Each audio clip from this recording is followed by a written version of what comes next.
Hello जय हिंद दोस्तों। और आप लोग कैसे हैं? मैं उम्मीद करता हूं कि आप लोग ठीक होंगे। बिहार लेखपाल 100 IIT सहायक की भर्ती 2024 की भर्ती आ चुकी है। कब से फॉर्म अप्लाई होगा, सिलेक्शन प्रोसेस क्या होगा, किस तरीके से आपका एग्जामिनेशन होगा, ऑनलाइन होगा कि ऑफलाइन होगा, हर एक चीज़ को हम लोग स्टेप बाय स्टेप इस वीडियो में डिस्कस करेंगे।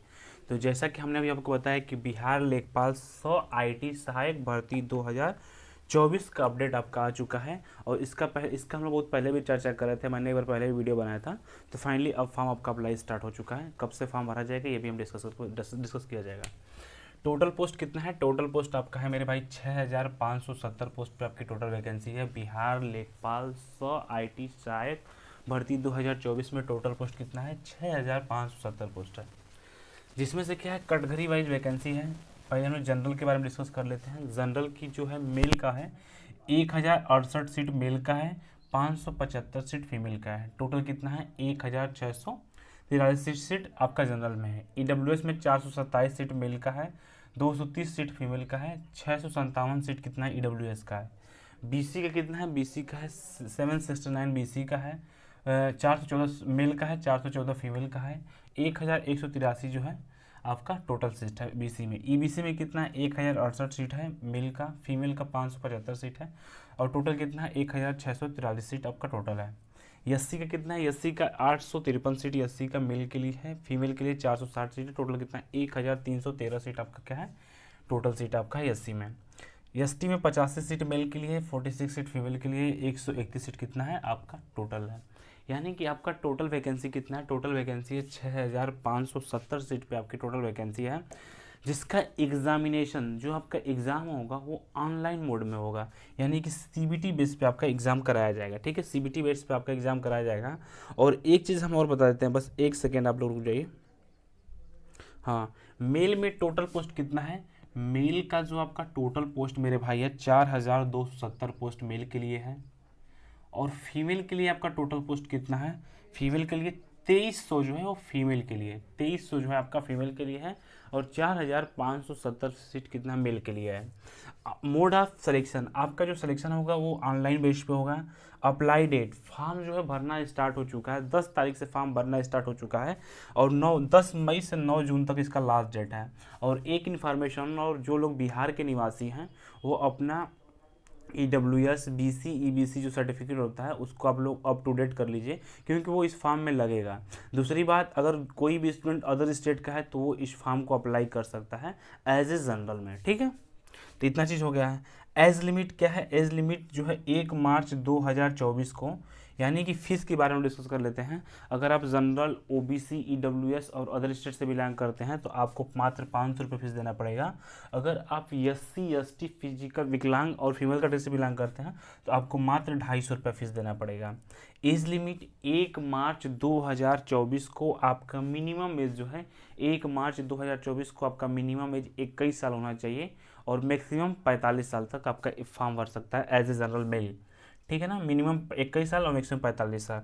General EWS female, BC male female जो है 41 से 48 साल तक वो फॉर्म भर सकता है, क्योंकि जैसा कि आप लोग को पता है कि OBC को क्या है 3 साल के लिए आरक्षण मिलता है, और SC ST के लिए 5 साल के लिए आरक्षण मिलता है। तो यहाँ पे SC ST मेल फीमेल कितना है? 21 से 50 साल तक ये क्या है आपका, ये मेल के लिए, मेल और फीमेल दोनों के लिए 21 से 50 साल तक ये एज क्राइटेरिया है। ठीक है, तो बाकी इतना चीज़ तो हो गया। अब हम लोग आते हैं सिलेक्शन पे, क्वालिफिकेशन पे। जो इसका देखिए, सैलरी जो रहेगी, सैलरी आपकी रहेगी स्टार्टिंग 20,000 रुपया पर मंथ। यानी कि स्टार्टिंग सैलरी कितनी रहेगी आपकी? स्टार्टिंग सैलरी जो मेरे भाई रहेगा 20,000 पर मंथ रहेगा। ठीक है ना, 20,000 पर मंथ आपकी स्टार्टिंग सैलरी रहेगी। तो उसके बाद हाँ, ये हो गया। अब क्वालिफिकेशन के बारे में आते हैं। जितने स्टूडेंट BCom किए हैं, जितने भी स्टूडेंट BCom किए हैं वो इस फॉर्म को अप्लाई कर सकते हैं। ओनली ग्रेजुएशन पास बोला गया है। तो अगर आपके पास BCom है, अगर आप BCom किए हैं तो आप इस फॉर्म को अप्लाई कर सकते हैं। BCom के साथ साथ अगर कोई MCom भी किया है, अगर कोई MCom भी किया है तो वो भी इस फॉर्म को अप्लाई कर सकता है। अगर जो BCom किया है वो भी अप्लाई कर सकता है, MCom किया है वो भी अप्लाई कर सकता है। अगर BCom MCom नहीं किया है तो एक CA होता है, CA इंटर होता है, ये बहुत कम लोग करते हैं। सीए इंटर अगर किसी के पास होगा तो भी इस फॉर्म को अप्लाई कर सकता है और उसको आरक्षण दिया जाएगा, यानी कि उसको प्रियोरिटी दी जाएगी, ठीक है ना। अगर मान के चलिए कि 2 लोग हैं, 2 लोग में अगर एक लोग बीकॉम किए हैं, चाहे 3 लोग फॉर्म भरे हैं, एक लोग बीकॉम किए हैं, एक लोग एमकॉम किए हैं और एक लोग क्या सीए इंटर किए हैं, तो सबसे पहले प्रियोरिटी सीए इंटर वालों को दी जाएगी, ठीक है ना। तो इस चीज़ को भी समझ लीजिए। 3 क्वालिफिकेशन, अगर एमकॉम है वो भी भर सकता है, बीकॉम में भी भर सकता है, और जिसके पास सीए इंटर है वो भी भर सकता है। अब हम लोग जॉब टाइप के बारे में बता देते हैं। देखिए, ये जो आपका जॉब है ये कॉन्ट्रैक्ट बेस पे है, क्या है, संविदा पे आपकी जॉब है। इसमें आपको बाहर नहीं निकाला जाएगा। अगर आपको किसी प्रकार का गलत हरकत नहीं करेंगे या कोई दारू पी के चला गया जॉब पे या कोई बिना बताए गायब हो गया तो आपको जॉब से नहीं निकाला जाता है। ये कॉन्ट्रैक्ट बेस पे है और ये आपका 36 मंथ का कॉन्ट्रैक्ट है।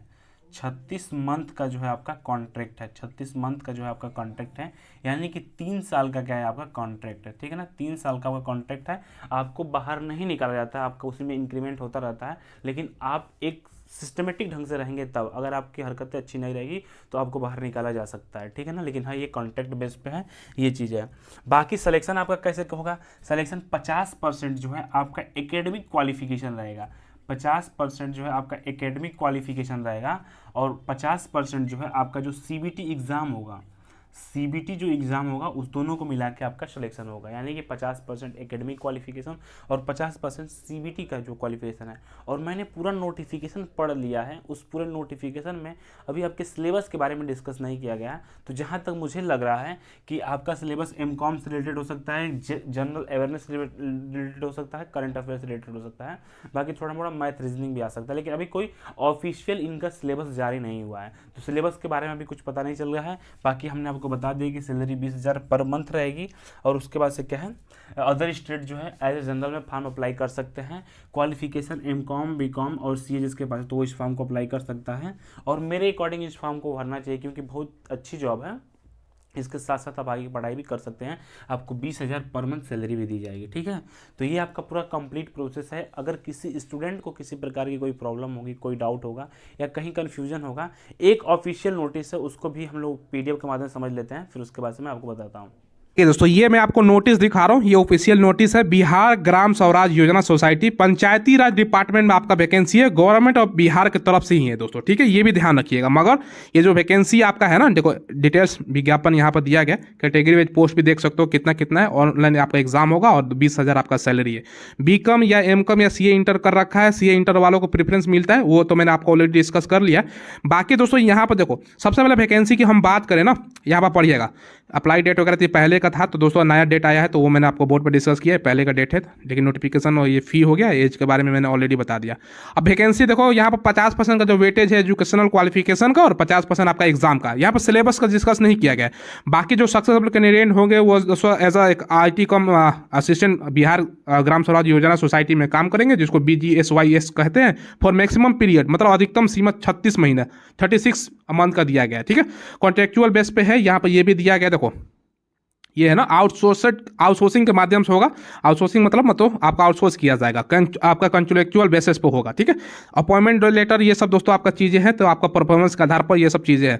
बाकी दोस्तों यहाँ पर वैकेंसी बढ़ाया और घटाया जा सकता है। बाकी ड्यूरेशन और contract of account committee without ये दोस्तों एनी रीजन, कोई भी बिना रीजन के ये सब तो दिया जाता है कि भैया हटा दिया जाएगा, ये सब है।